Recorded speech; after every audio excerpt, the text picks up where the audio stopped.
Thank you very much. It's quite weird talking with a microphone. I feel like a rapper. I just want to get a kind of feeling about who's here. So if anyone is a designer in any way, could you raise your hands? Lots of designers. If anyone here is a designer and you're working on something that you feel is meaningful to you, raise your hand and stand up. Yeah, I think that's pretty interesting. So yeah, I've been going through this. This is a sort of process that I've been going through, and it's something that I want to talk about in this talk. And I'm going to do it through the medium of talking about sustainable cities. But before we get there, we're going to go back like almost exactly a year ago. And about a year ago, does it work? This should count down. No, it doesn't. Never mind.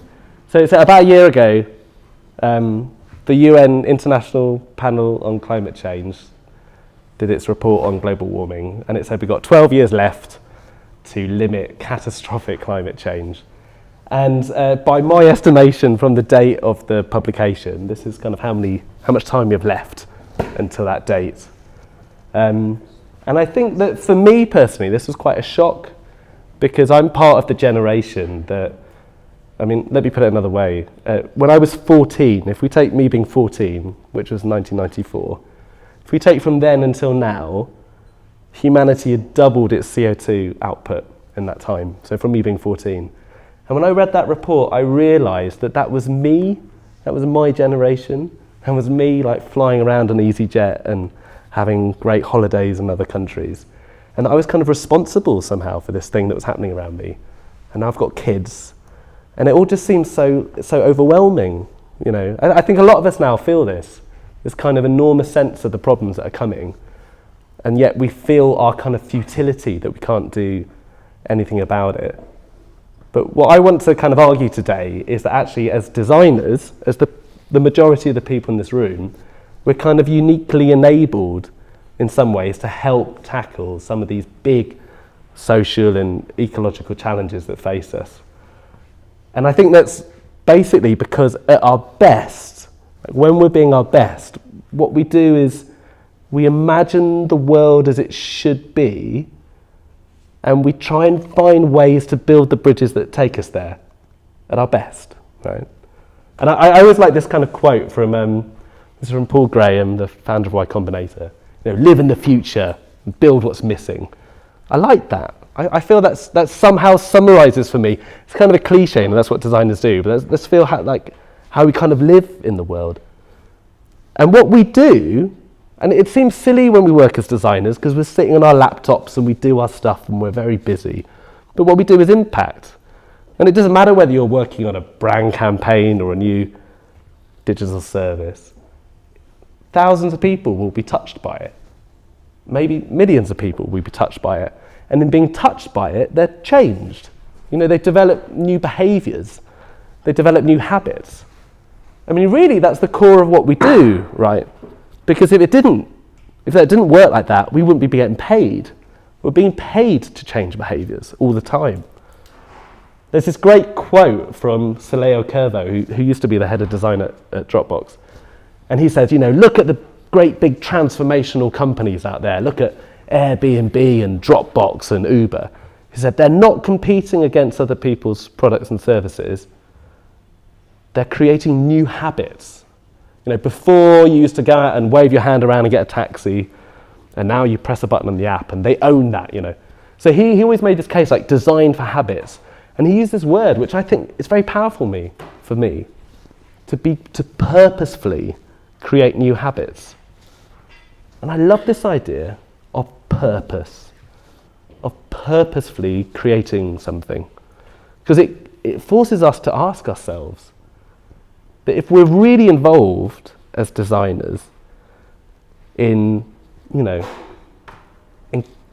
practice of building a new world in the shell of the old, then surely the question has to emerge, what's the world we want to build, right? What habits do we actually want to form? And I spent a lot of time doing, terrible jobs for terrible clients. And I started to become aware of this strange power that we kind of have that we don't really talk about, and how I was applying it in the world.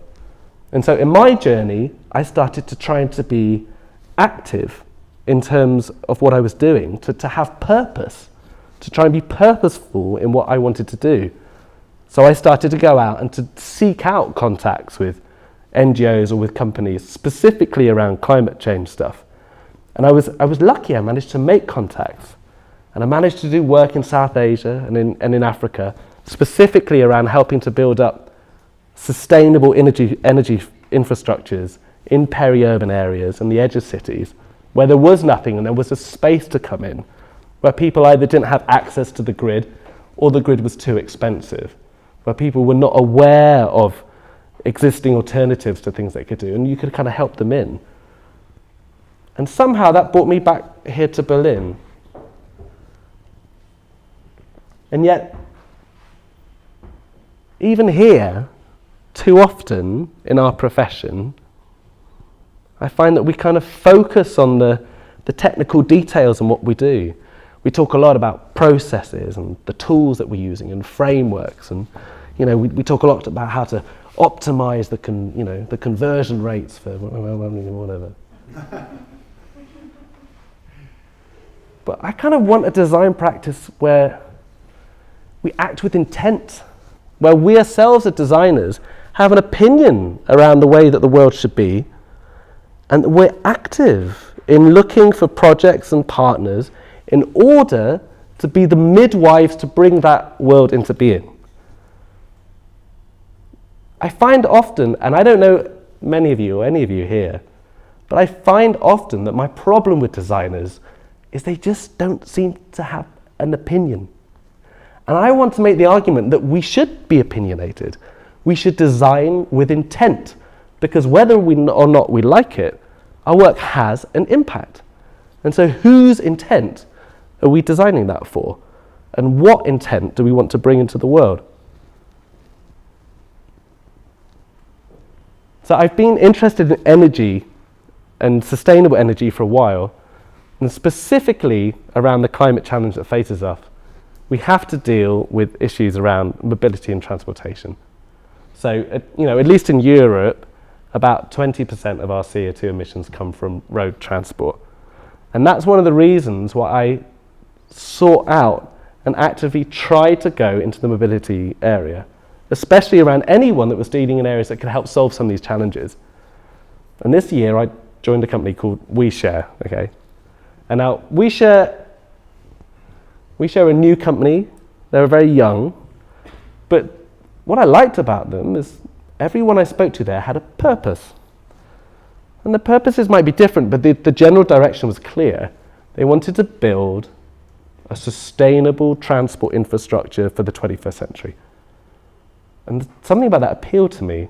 They wanted to be able to move beyond where we are now and to create something where instead of privately owning these big petrol guzzling cars, we could actually share some kind of sustainable new way of going forward. Now this June, we launched. We've got 1,500 cars here in Berlin, so up where we piloted. And our goal is simple. We had to make something that's affordable, that's accessible, that's easy to use, and that it's truly sustainable. And all these cars, they're fully electric. They're all from sustainable sources. And I thought, hey, that's something that I can believe in. We have to get to this next stop. And to do it, we have to build the pieces that are missing, right? We have to see where we want to go and build the bridges that take us there.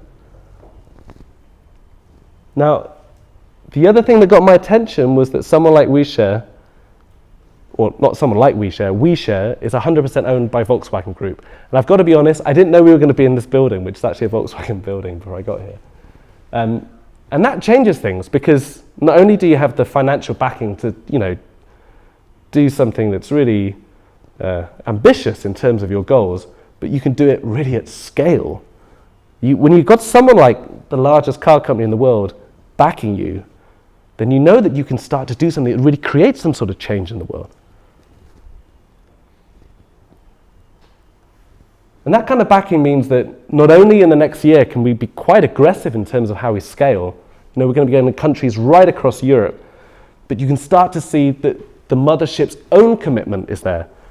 The ID range that's coming out next year, that'll be straight onto WeShare. You can start to see even the big players starting to put their money where their mouth is and start to support new types of sustainable mobility. And for me, that becomes clear because this stuff can only grow if people adopt it. And they only adopt it, not for technical reasons, but for design reasons. If they understand it, if they can use it, if they can relate to it.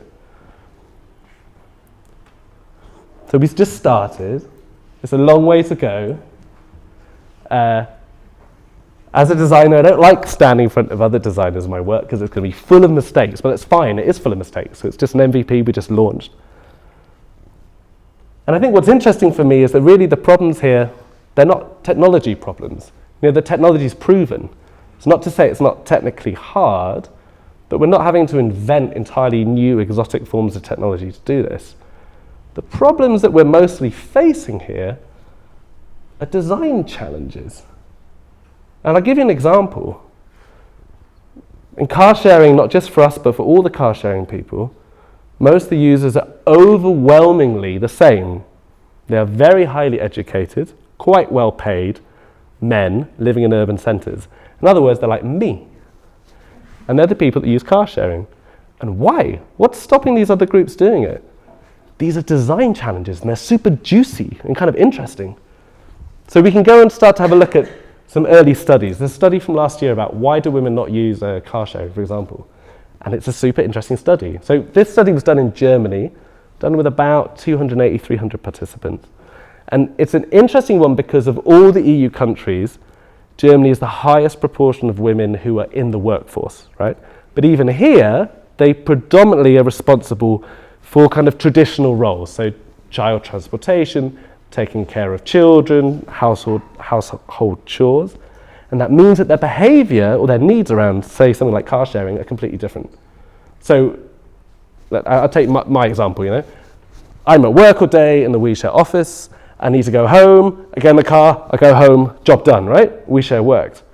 But if you're a woman at home with children that you're looking after, you need to do this kind of, it's so much more complicated, your journey. You're not just going A to B, you're going through kind of multi-node areas. You've got different tasks along the way. You've got stuff with you. You've got groceries, you've got the kids, you've got all the stuff you need to entertain the kids in the car, and you've got the car seat, and suddenly car sharing doesn't seem so much fun, right? How can I move around with this? I don't want to carry all this stuff with me. So we start to see there are unique challenges that we have to solve as designers in order to be able to widen access and to be able to make this new infrastructure really work. I mean, for me, it's a great thing. Like, how do we reach out beyond this kind of Mitte bubble, Even to other kind of socio-economic groups. Like, what is it that's holding people back? So one of the things we're trying to set up now is constant interviews with people. We're trying to really reach out to people who aren't in our core group to understand what are the barriers or limitations. Is it that people don't understand the technology? Are there reservations that hold them back? Do we need to experiment with kind of the pricing model? Well, what are the areas that kind of stopping people getting into the system? Is it about education? For me, these are super juicy problems, but they're design problems, and they need you. And I'm talking about mobility in a minute, but it's kind of the same in most fields. The technical challenges are done. Most things are being off the piece, we develop a core component, but the real bits here, the real bits that make the adoption happen, comes from people like you and me in this room.